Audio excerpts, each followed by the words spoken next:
What did Ford do to Jessica? The same thing he always does. Got her into bed. No way.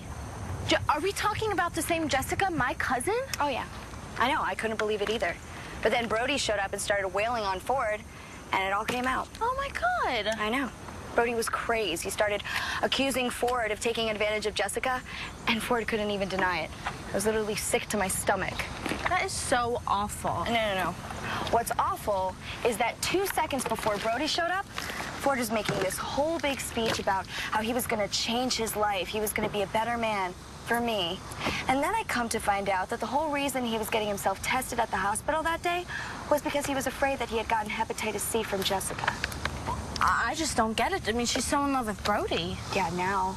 But before.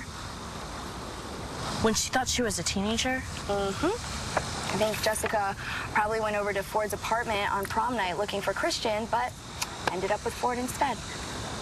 The night of the prom? The same night that I caught him with Karen. So after you left, he just... Exactly. He hit on the next woman to walk straight through that door. It didn't matter that she didn't know who she was or what she was doing. That's pretty disgusting. Yeah, you don't know the half of it. Poor Jessica. Hey, don't worry about Jessica. She's with Brody. She's getting married. She's happy. They're having a baby. Yeah, a baby. No, you're not saying. Oh, that's exactly what I'm saying. That baby could be Ford's. It all worked out. The baby was going to be Brody's no matter what, and I was fine with that. I wasn't going to say a word, and I thought you weren't going to say a word either. I know.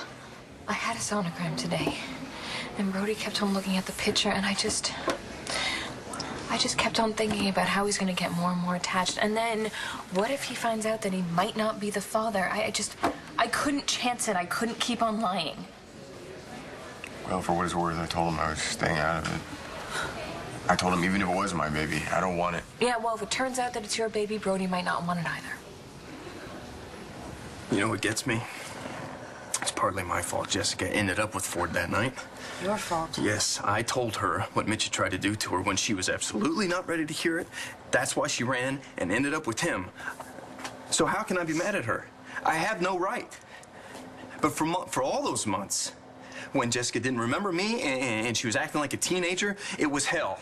And to have it turn out like this... Yeah, but Jessica wasn't responsible for her actions. I could say the same thing about myself. I wasn't responsible for sleeping with you because I thought I'd lost Jessica forever, and it scrambled my brain. Well, I think alcohol had a big part in that, but Jessica's situation is very different.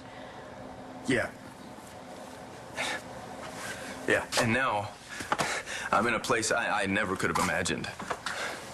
You know, I might be the father of 2 children.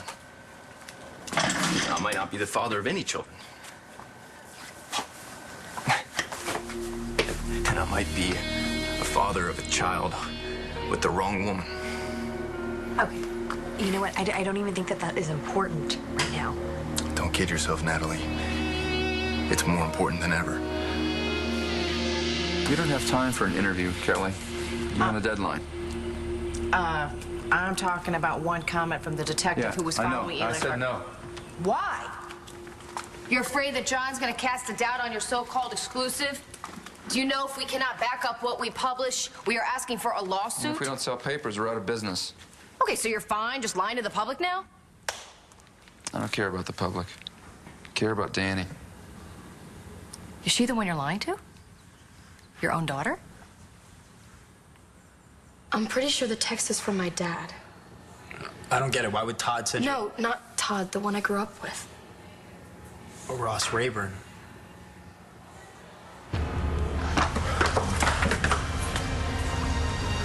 Des.